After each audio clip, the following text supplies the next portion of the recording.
When I was in the 80s, ninja movies were like a really big thing. Who was around in the 80s when ninja movies? And, you know, people would say, well, karate was a big thing. And karate is like one of the lamest fighting sports of all time. In reality, I'm sorry, it is. It's not really effective in the octagon, okay? Let's just be honest.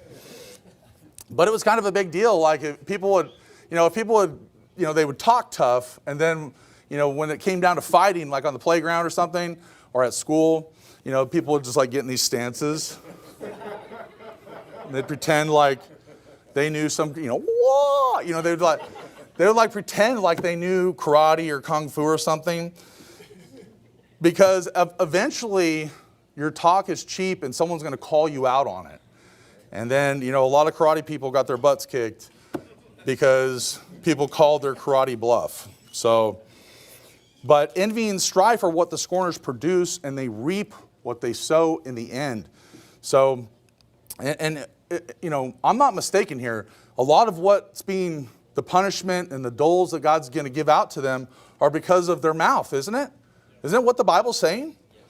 Now, number 3 is stay away from the scornful.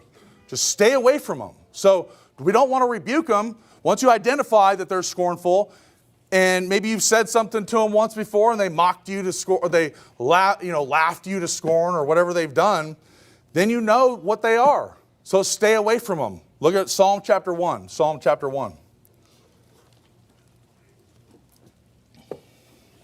Psalm chapter number 1.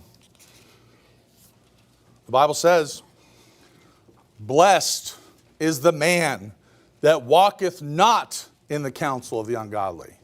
So, what does that mean? We don't want to hang around people that are ungodly. "Nor standeth in the way of sinners." Well, Jesus hung out with the sinners. But this is talking about hanging out with them. Like literally hanging out with people that are sinners all the time. "Nor sitteth in the seat of the scornful." So hang around, sitting, eating, whatever you're doing with them. All 3 of these things are bad to do, right? It's not, you're blessed if you don't walk with them. You're blessed if you don't sit with them. You're blessed if you don't stand with them. So what is the Bible saying in Psalm chapter 1? Don't be around them.